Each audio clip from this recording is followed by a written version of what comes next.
How can a harmless joke about love tear a marriage apart in broad daylight? What happens when a wife, certain she's too bold to be blamed, watches her husband turn quiet humiliation into lawful, public consequences? This is the story of laughing too loud. And what happens when the person you mock stops playing along? I thought I was being clever when I posted the video. The caption read, "When your vow renewal gets real, modern love, bold choices, and no regrets." In it, my ex-boyfriend Cade walked me down the aisle at our community hall renewal ceremony, while my husband Mason waited at the altar, his jaw tight but his mouth shut. The video had already hit 3,000 likes in 2 hours. "Aurelia, this is brilliant," my mother Greta gushed over the phone, her voice crackling through the speaker as I scrolled through comments in our apartment kitchen. "You're showing the world that marriage doesn't have to be some stuffy traditional prison. Mason should be proud he has such a confident wife." I glanced toward the guest room where Mason had been sleeping for the past week, ever since the ceremony. Through the crack under the door, I could see the blue glow of his laptop screen. He'd been in there every night, typing away at something, claiming he was catching up on work projects. "He's just adjusting," I told my mother, though part of me wondered why he needed so much adjusting time. "You know how he is. Everything has to be serious and proper with him." "Exactly. Men like that hate when women show independence. He'll come around when he realizes how lucky he is." The validation felt warm and familiar.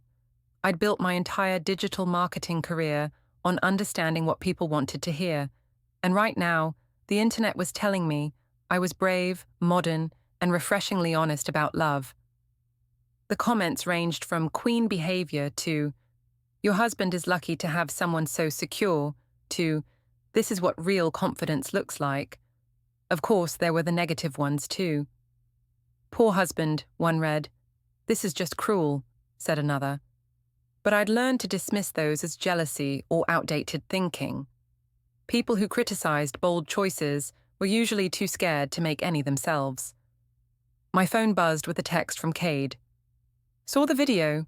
You really did it coffee tomorrow?" I deleted the thread, as I always did after our conversations. Mason didn't need to see every little interaction. He'd just overthink it. Besides, Cade and I were ancient history. The aisle walk had been performance art, nothing more.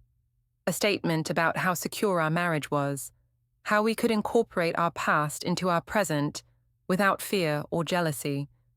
At least, that's what I told myself as I heard Mason's printer humming in the guest room at 11 p.m. The next morning, I found him in the kitchen before dawn, fully dressed, organizing a stack of papers into manila folders. His movements were methodical, almost mechanical, and he didn't look up when I entered. "Working early?" I asked, pouring coffee and trying to keep my voice light. "Something like that."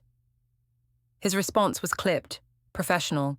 He slid the folders into his laptop bag and checked his phone. "I'll be back late tonight. Piper has soccer practice at 4. Naomi will pick her up."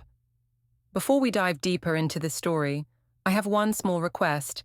Please subscribe, drop a like, comment, and hit that hype button to boost this channel so more people can discover these incredible stories. Your sister doesn't need to. It's handled. Mason shouldered his bag and headed for the door. "Your video has 12,000 views now, by the way. Congratulations."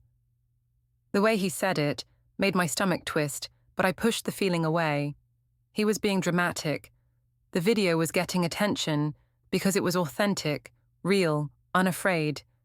Everything our marriage used to be before Mason started retreating into spreadsheets and silence. After he left, I wandered into the guest room. His side of the bed, our bed, had been untouched for over a week now. This room had become his domain, complete with a small desk setup, charging stations for his devices, and a locked drawer I'd never noticed before. I tried the drawer handle.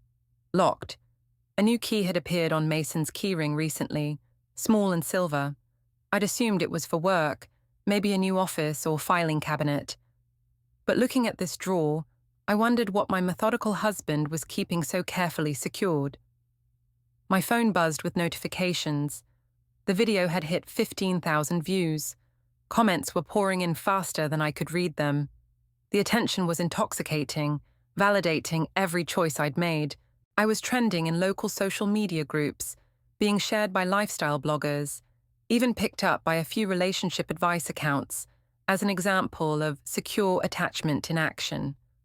But as I stood in Mason's makeshift bedroom, staring at that locked drawer, I couldn't shake the feeling that while I was busy collecting likes and comments, my husband was collecting something else entirely. That evening, when he returned home after 9 p.m., I tried to bridge the gap. "I made your favorite pasta," I said, gesturing to the plates I'd kept warm. "Thanks, but I ate." He moved past me toward the guest room. "Mason, can we talk? About the ceremony, about us?" He paused in the doorway, his back still to me. "What would you like to talk about?" "I feel like you're punishing me for being myself. The video was just fun, just a way to show people that we're not some boring, insecure couple. Cade walking me down the aisle doesn't mean anything." "I know exactly what it means." His voice was calm, almost eerily so. "You've made that very clear." "Then why are you acting like this? Why are you sleeping in here, working all hours, barely talking to Piper?" He turned then, and I saw something in his expression I'd never seen before. Not anger, not hurt, but something colder, more final. "I'm not acting like anything, Aurelia. I'm just being methodical." "Methodical about what?" "About making sure I have all the facts." Before I could ask what that meant, he closed the door between us, leaving me standing in the hallway with 2 plates of cooling pasta and the distinct feeling that I'd missed something important. That night, I lay in our empty bed, listening to the sound of Mason's printer running intermittently until well past midnight. Whatever he was documenting in there, whatever facts he was gathering, I told myself it didn't matter. The video was still climbing toward 20,000 views. People were calling me brave, authentic, revolutionary. But as I finally drifted off to sleep, I couldn't stop thinking about that locked drawer and the methodical way my husband had said the word facts. The video hit 50,000 views by Monday morning, and my phone hadn't stopped buzzing since I woke up.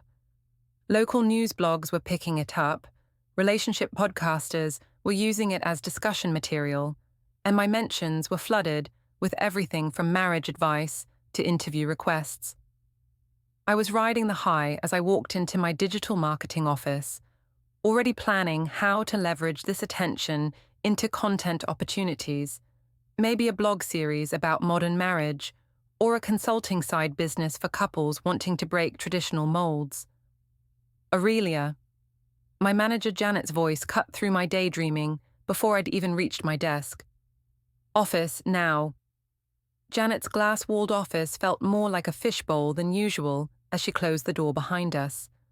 Through the transparent walls, I could see my co-workers pretending not to watch while obviously straining to catch our conversation. "I'm going to cut straight to the point," Janet said, settling behind her desk with a manila folder. Everyone seemed to have manila folders lately. "Your personal video is affecting the company's image." "Affecting it how?" I kept my voice light, confident. "If anything, it shows that our team understands modern social media engagement. It shows that our team posts content that generates controversy about marriage and relationships. We've had 3 clients ask if you're the vow renewal woman they saw online. HR has fielded calls from people wanting to know if we endorse this kind of public display." I felt my cheeks warm. Public display? I shared a moment from my own marriage renewal. That's hardly scandalous. "Aurelia, you had your ex-boyfriend walk you down the aisle while your husband watched. The comments section is a battlefield about respect, boundaries, and appropriate behavior. This isn't the kind of attention we want associated with our client accounts." Janet opened the folder and slid a printed screenshot across the desk. It was my video, but she'd highlighted some of the comments. "This woman has no shame. Poor husband looks miserable. What kind of wife humiliates her man like this? And worse, these are just people who don't understand modern relationships. I said, pushing the paper back toward her. For every negative comment, there are 5 positive ones calling me brave and authentic. That may be true, but our clients aren't looking for brave and authentic.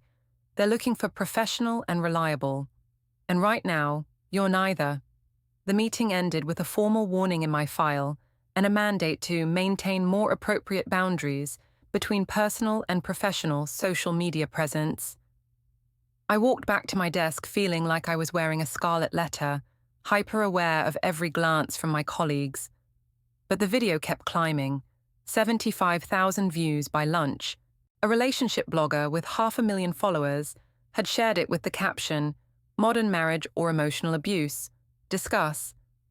The debate was raging across platforms, and I was at the center of it all. I should have felt vindicated. Instead, I felt exposed in a way I hadn't anticipated. That evening, I came home to find Mason in the kitchen, calmly preparing dinner for one.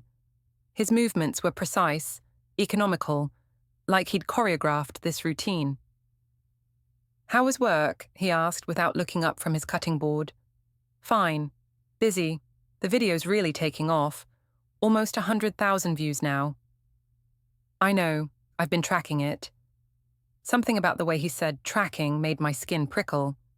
"Tracking it how?" "Screenshots mostly.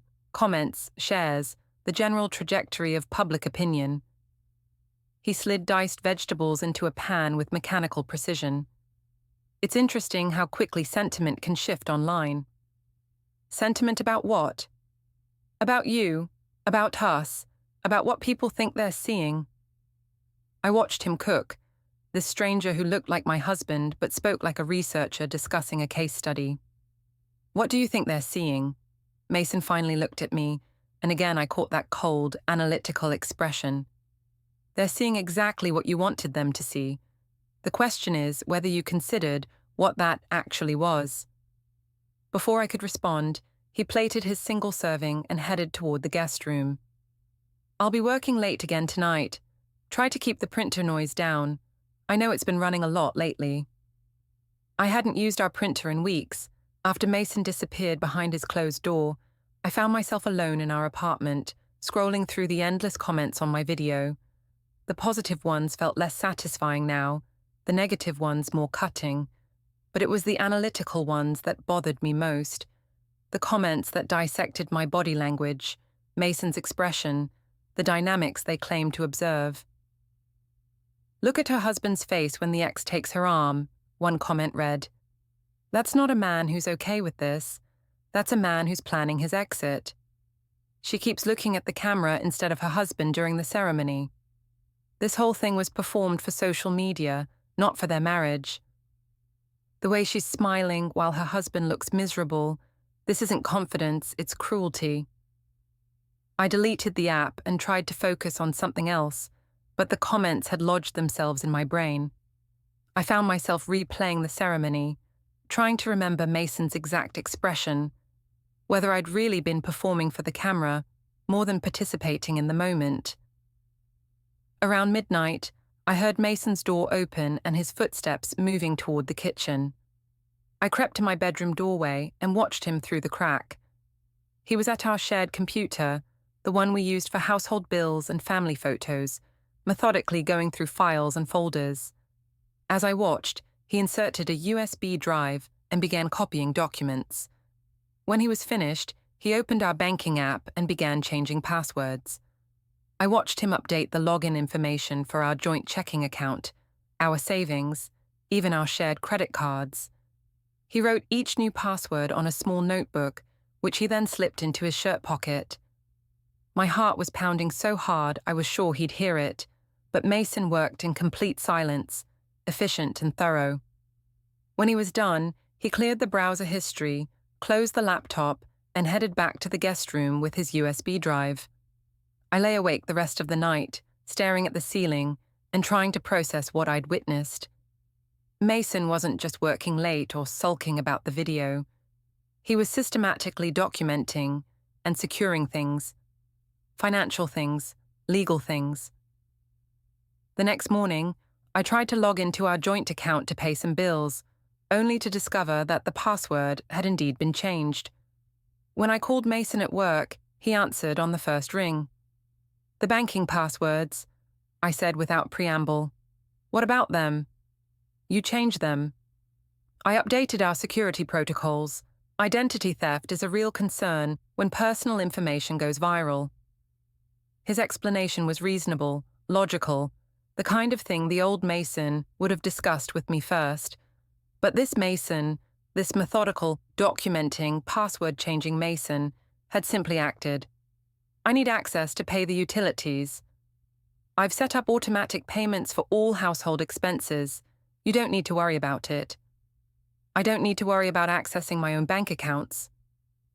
Our accounts are secure and managed. Focus on your trending video, Aurelia. Isn't that what's important right now?"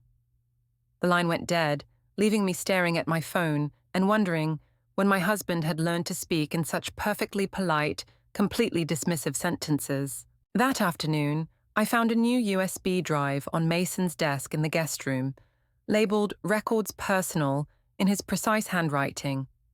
Next to it was a small stack of printed screenshots, my video, comment threads, even some of the news blog mentions. He was building a file. On me. On us. On what I'd done. The video hit 150,000 views that day, but for the first time since posting it, I wasn't celebrating. I was wondering what exactly my methodical husband was planning to do with all those carefully organized records. Sunday lunch at Greta's had always been a family tradition, but this week felt different from the moment I walked into the restaurant. Mason arrived separately, claiming he'd had errands to run, and took a seat at the far end of our usual table. His sister Naomi and Father Arthur were already there, their expressions carefully neutral in that way that suggested they'd been talking about us before we arrived. "Well, look who's famous," Greta announced loudly enough for neighboring tables to hear. "My daughter, the viral sensation." I forced a smile and slid into the seat next to my mother, hyper-aware of the way Mason was methodically reviewing the menu he'd memorized years ago. Across from me, 6-year-old Piper was coloring on her kid's menu, occasionally glancing up at the adults with the sharp attention children develop when they sense tension. "It's been quite a week," I said, trying to keep my tone light. "The response has been incredible." "Incredible is one word for it," Naomi muttered, not looking up from her own menu. "What's that supposed to mean?" I felt my defensive instincts flare. Arthur cleared his throat, his usual signal that he was about to say something uncomfortable. "Aurelia, I think what Naomi means is that the attention has been divisive." "Divisive how?" "Because I chose to celebrate my marriage in a way that wasn't traditional." "Because you humiliated your husband in front of everyone we know," Naomi said, finally meeting my eyes, "and then posted it online for strangers to judge." The words hit like a slap. Humiliated. Mason wasn't humiliated. He was part of the ceremony. It was our choice, our marriage, our renewal. Was it? Arthur's question was quiet but pointed. Because from where I sat, it looked like Mason was enduring something rather than celebrating it. I glanced at my husband, expecting him to defend our decision, to explain the artistic statement we'd been making about modern love and security. Instead, he was calmly cutting his bread into precise squares, as if the conversation was happening to someone else entirely. "Mason," I prompted, "don't you want to explain what we were trying to do?" He looked up then, and that cold, analytical expression was back. "I think you've explained it perfectly, Aurelia. Multiple times to multiple audiences." "Daddy, what's humiliated mean?" Piper's small voice cut through the tension like a knife. The table fell silent. Greta reached over to pat Piper's hand. "It's just a grown-up word, sweetheart. Nothing for you to worry about." But Piper wasn't satisfied. With the relentless curiosity of a 6-year-old, she pressed on. "Is it like when Tommy at school showed everyone the picture of me with food on my face and everyone laughed? Because that made me feel bad." The analogy hung in the air like a toxic cloud. I felt every adult at the table processing the parallel. The public display, the laughter, the helpless humiliation of the person being exhibited. "That's different, honey," I said quickly. "What Mommy did was about love and trust and—" "But why did everyone laugh at Daddy in the video?" Piper interrupted. "Jamie's mom showed it to her, and she said people were laughing at Daddy looking sad." My mouth went dry. Other parents were showing my video to their children. My private family moment had become playground gossip. "People weren't laughing at Daddy," I said, but even I could hear how weak it sounded. "Yes, they were," Piper insisted with the brutal honesty of childhood. "Jamie said her mom said Daddy looked like he wanted to cry and it was funny." The silence that followed was deafening. I looked around the table, desperate for someone to contradict Piper's account, to restore the narrative I'd built about artistic expression and modern love. Instead, I saw Arthur's disappointment, Naomi's anger, Greta's uncertainty, and Mason's terrible, empty calm. "I think," Mason said quietly, "that's enough discussion about the video." "But I want to understand," I protested. "I want to explain what we were really trying to—" "Aurelia." His voice carried a warning I'd never heard before. "Enough." The rest of lunch passed in stilted conversation about weather and work, and Piper's upcoming school play. Anything but the elephant in the room, but I could feel the family's judgment like a weight on my shoulders. And worse, I could feel their sympathy shifting toward Mason in a way that made my chest tight with panic. After we said our goodbyes and headed to our respective cars, I tried one more time to bridge the gap with my husband. "Mason, I need you to help me here. I need you to explain to your family that this wasn't what they think it was." He stopped walking and turned to face me in the parking lot. "What wasn't it, Aurelia?" "It wasn't humiliation or cruelty or whatever they're imagining. It was art. It was a statement about how secure we are, how we can incorporate our past into our present without jealousy or insecurity." "And Cade, what was his role in this artistic statement?" The question caught me off guard. Cade was he was representing the past, the part of my life that I'm not ashamed of, but that I've moved beyond. "I see. And when you planned this artistic statement, did you consider how I might feel about it?" I floundered for a moment. "You never said you were against it. You never told me not to do it." "I told you I was uncomfortable. I asked you to reconsider. You said I was being old-fashioned and insecure." "Because you were. You were letting your ego get in the way of understanding what we were trying to accomplish." Mason nodded slowly, as if I'd confirmed something he'd been thinking. "What we were trying to accomplish. Right." He got into his car and drove away, leaving me standing in the parking lot with the growing realization that my artistic statement had become something else entirely, something that was turning my own family against me and reducing my husband to a figure of public pity. That evening, I came home to find Mason's belongings completely cleared out of our bedroom. His clothes, his books, his charging cables, even his pillow, everything had been moved to the guest room. In the space where his nightstand used to be, there was a small key on the floor, as if it had been dropped during the move. I picked up the key and tried it in the locked drawer of his desk. It fit perfectly.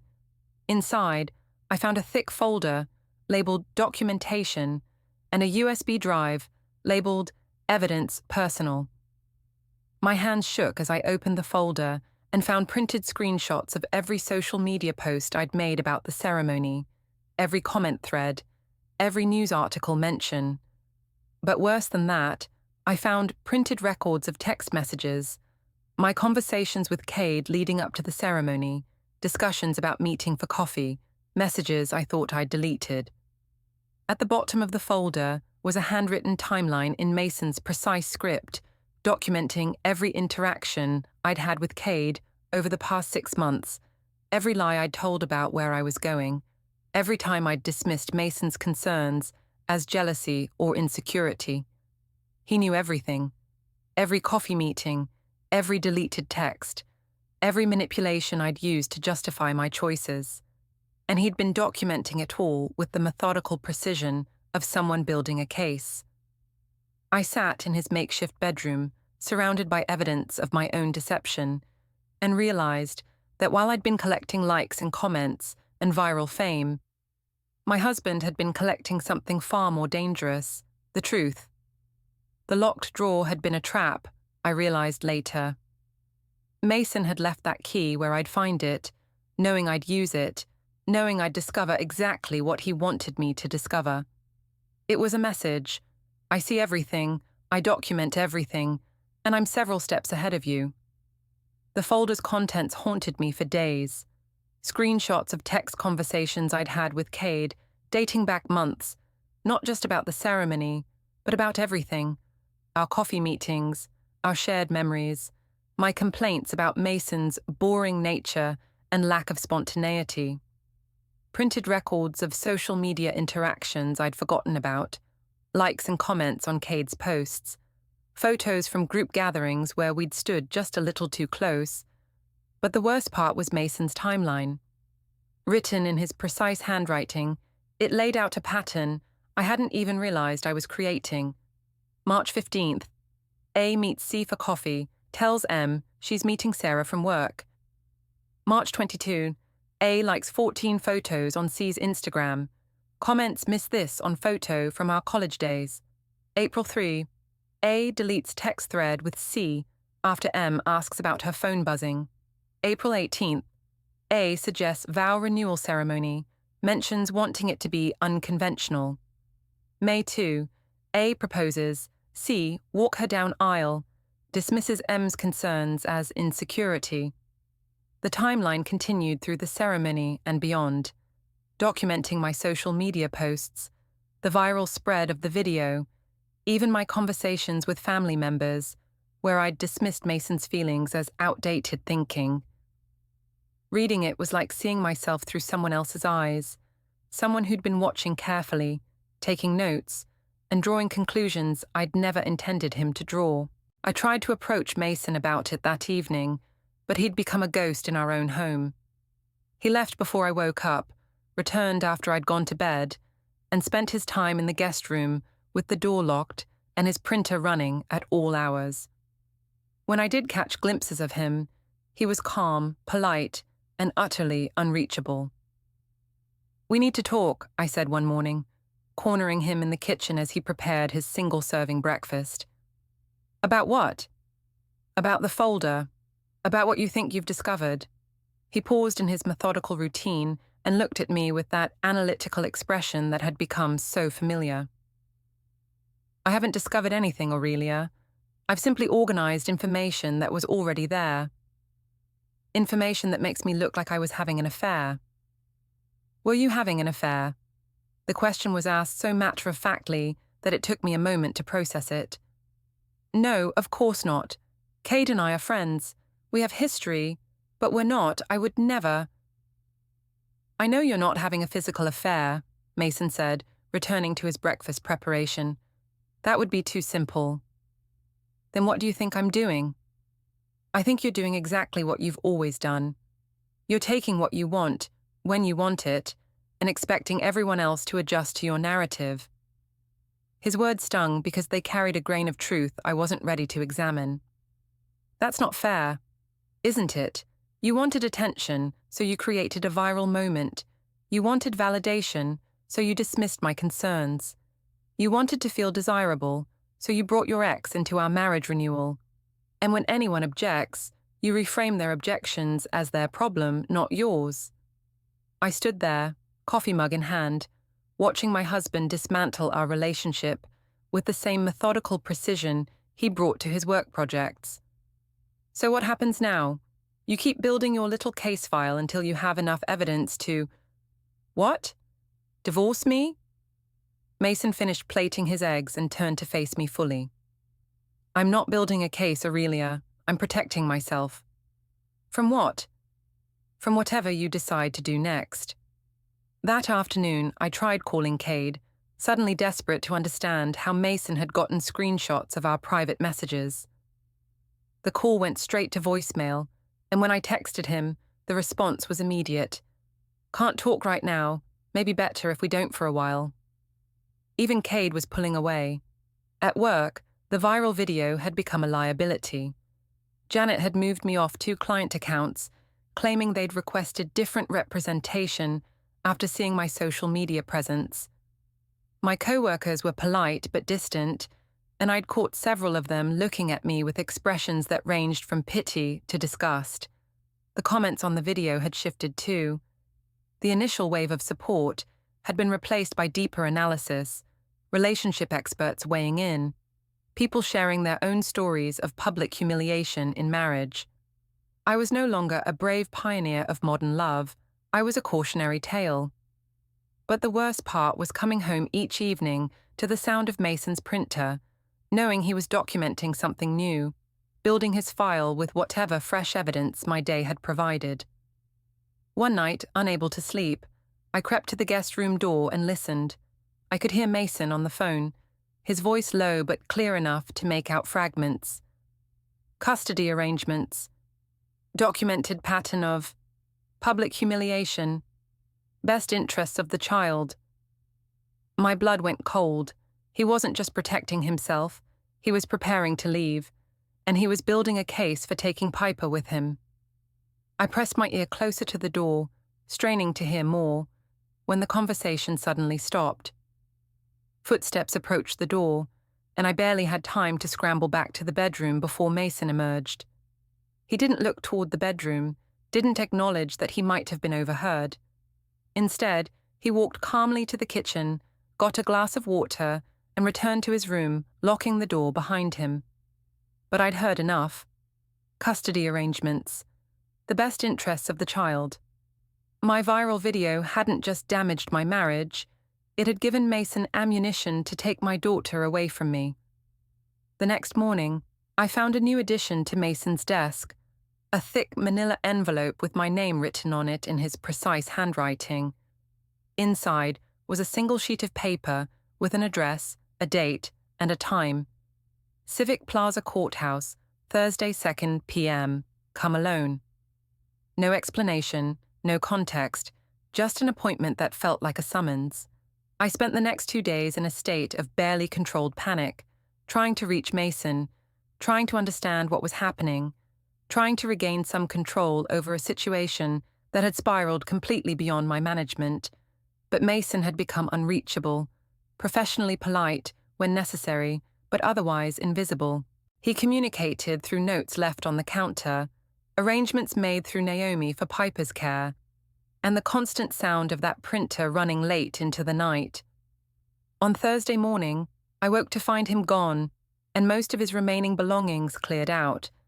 The guest room looked like a hotel room after checkout, functional but impersonal, stripped of anything that might suggest the person who'd been living there. On the kitchen counter was a single key, the one to his desk drawer, and a note, "You'll want to see what's in there before this afternoon." Inside the drawer, I found the complete file, every screenshot, every timeline entry, every piece of evidence he'd been collecting. But at the bottom was something new, a thick legal document with my name on it, and a sticky note in Mason's handwriting. "The original will be delivered this afternoon. This copy is for your reference." My hands shook as I read the first page. Petition for dissolution of marriage. Grounds, irreconcilable differences. Custody arrangements. Asset division. A complete blueprint for the end of our life together, prepared with the same methodical attention to detail Mason brought to everything else. I had 3 hours to figure out how to stop this. 3 hours to find a way back from the viral video that had seemed so harmless just weeks ago. But as I sat in the empty guest room, surrounded by evidence of my own choices, I began to suspect that Mason had been right about one thing. He was several steps ahead of me, and he'd been planning this moment since the day I'd decided to make our marriage renewal a public performance. The joke, it seemed, was about to be on me. I spent the morning calling lawyers, trying to understand what Mason could and couldn't do, what rights I had, what the petition actually meant.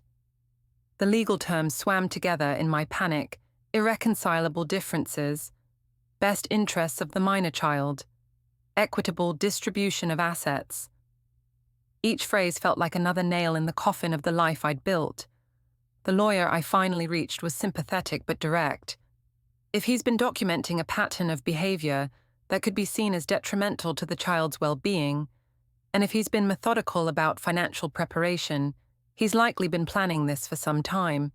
The fact that he's serving you publicly suggests he wants witnesses to your reaction. Witnesses to what? To whether you'll handle this with dignity or create a scene. Public behavior during divorce proceedings can be used as evidence of character and stability. Even now, even in this moment, Mason was thinking 3 moves ahead. I arrived at the Civic Plaza 20 minutes early, hoping to catch him off guard, to have a chance to talk before whatever formal process he'd planned. But Mason was already there, standing near the courthouse steps with a manila folder and the same calm expression he'd worn for weeks. He wasn't alone. Naomi stood nearby with Piper, who was clutching a small backpack and looking confused. Arthur was there too, standing slightly apart but clearly present as a witness. Even the court clerk seemed to be expecting us, holding an official-looking envelope. "Aurelia," Mason said as I approached, his voice carrying the polite professionalism he'd perfected. "Thank you for coming." "Mason, please. We don't have to do this. We can work things out, go to counseling, figure out how to—" "We tried working things out. You posted our private marriage renewal online for strangers to judge. You dismissed my concerns as insecurity. You brought your ex-boyfriend into our ceremony and then called it art." His words were calm, factual, devastating in their accuracy.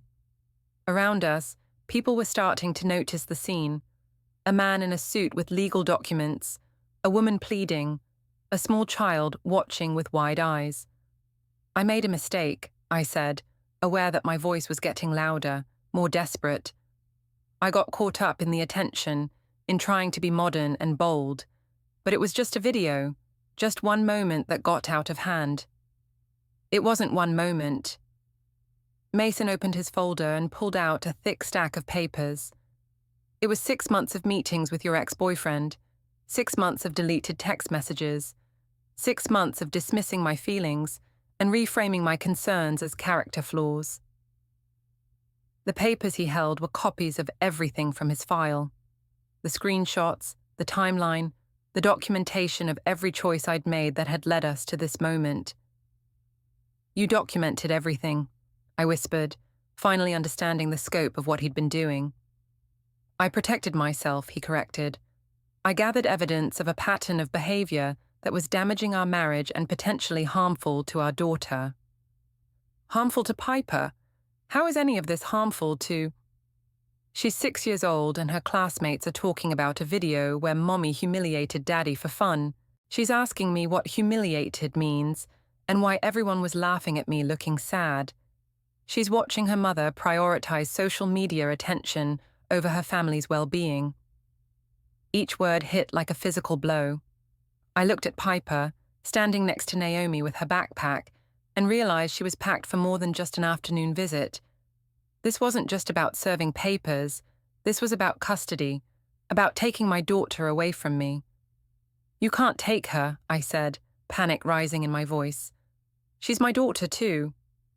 "She's going to stay with Naomi for a few days while we sort out temporary arrangements," Mason said. "The courts will determine what's best for her long term." "Based on what?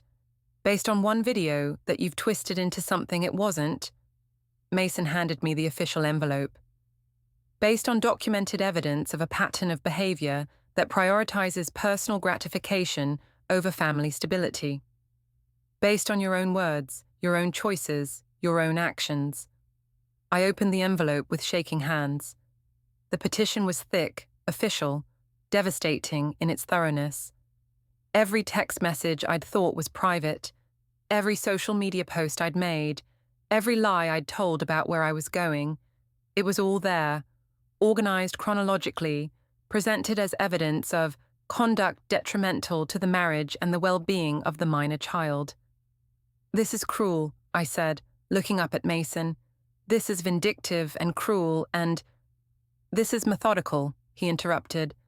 This is what happens when someone spends months documenting their own choices and then posts them online for the world to see. People were definitely watching now. A small crowd had gathered, drawn by the obvious drama of legal papers being served on courthouse steps.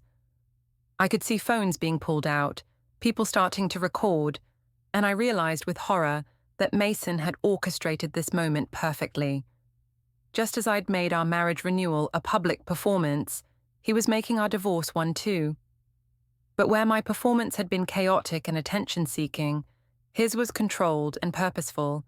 He wasn't humiliating me. He was simply allowing me to humiliate myself.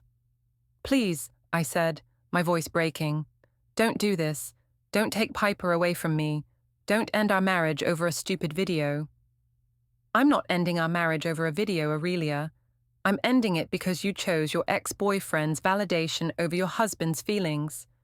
You chose social media attention over your family's privacy. You chose to reframe my concerns as character flaws rather than address your own behavior." He gestured to the papers in my hands. "Everything in there is your choice, documented in your own words. I didn't create the situation, I just organized the evidence of it." Naomi stepped forward then, taking Piper's hand. "Say goodbye to Mommy, sweetheart. You'll see her again soon." Piper looked confused but obedient as she hugged me. "Are you and Daddy getting divorced like Tommy's parents?" she whispered. I couldn't answer.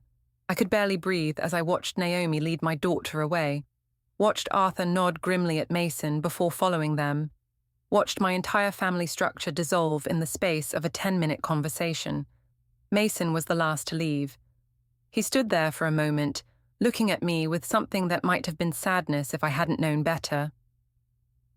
"The apartment lease is in both our names through the end of the year," he said quietly. "After that, you'll need to make other arrangements. My lawyer will be in touch about the details. Mason, please, can't we—" "Goodbye, Aurelia." He walked away, leaving me standing on the courthouse steps with a thick stack of legal papers and the growing realization that my viral video hadn't just ended my marriage, it had provided my husband with everything he needed to end it on his terms. The irony wasn't lost on me. I'd wanted to create a moment that would go viral, that would get attention, that would make people talk. I'd succeeded beyond my wildest dreams. The joke, it turned out, had been on me all along. The apartment felt different when I returned, not just empty but hollow, like a stage set after the play has ended. Mason had been thorough in his removal of anything that suggested our life together. Family photos were gone, his books cleared out, even his coffee mug removed from the kitchen cabinet. But he'd left things too. Deliberate things. On the kitchen counter was a printed copy of our lease agreement with sections highlighted in yellow. My responsibilities, the termination date, the penalties for early departure. Next to it was a folder labeled Custody Schedule, containing a detailed calendar showing when I would be allowed to see Piper, where pickups and drop-offs would occur, and what conditions I would need to meet. The conditions were humiliating in their specificity. No social media posts involving Piper, no discussion of the divorce proceedings in her presence, no introduction to new romantic interests without court approval. Each requirement felt like another way Mason was controlling the narrative, ensuring that even my relationship with my own daughter would be subject to his methodical oversight. I opened my laptop and saw Mason had changed every shared password, streaming, cloud storage, even our family photos. He left me access to one thing, our joint email, where he'd already sent a calm, professional, personal update to everyone, announcing our divorce and directing all questions to lawyers. My phone exploded with shocked messages, and the worst part was Cade texting that it was better if we don't talk, like even he was backing away. By morning, Mason's lawyer emailed strict divorce instructions, including a warning that if I talked online, it could be used against me in custody. When I met my own lawyer, she basically said Mason wasn't spying. He was protecting himself, and the viral video made me look unstable and attention-driven. I went home to an empty apartment and found Mason's note. The The silence I was hearing was the sound of consequences. And that's when it hit me. This whole time, the joke wasn't on him. It was on me.